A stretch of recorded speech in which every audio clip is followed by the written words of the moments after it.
बिना देखे तेरी तस्वीर बना सकता हूँ, बिना मिले तेरा हाल बता सकता हूँ। अरे मेरी मोहब्बत में इतनी ताकत है कि तेरे आँख के आंसू अपनी आँख से निकाल सकता हूँ।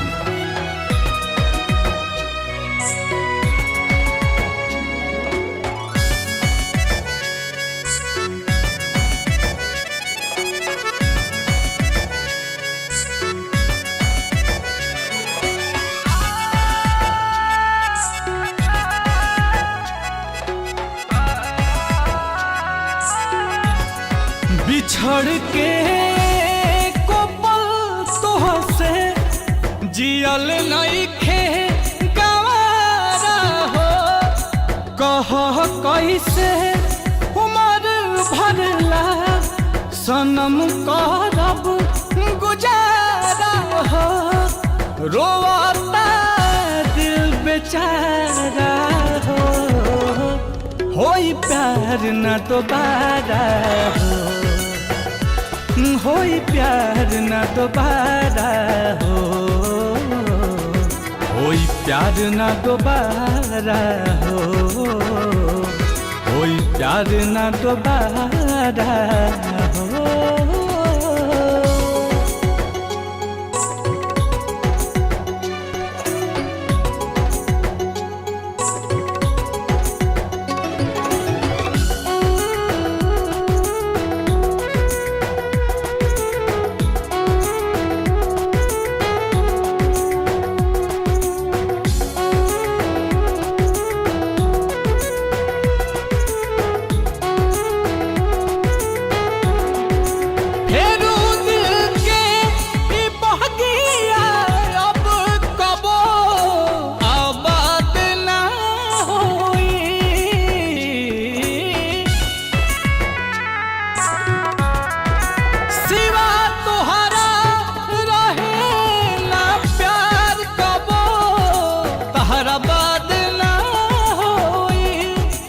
अचानक के सब खत्म भइल, ना बुझ पैली सारा हो।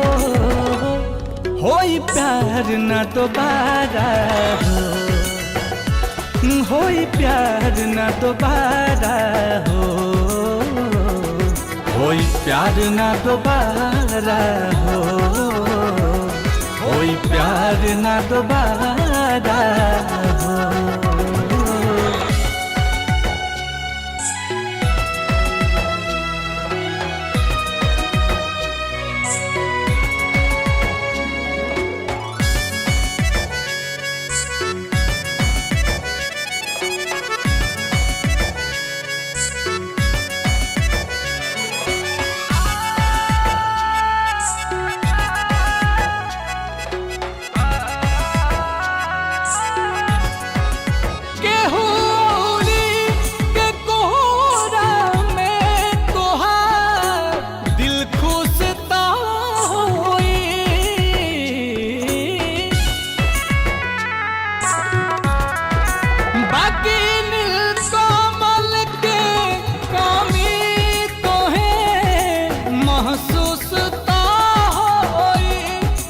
नजर के सामने आंसू के ना पैबू नजारा हो।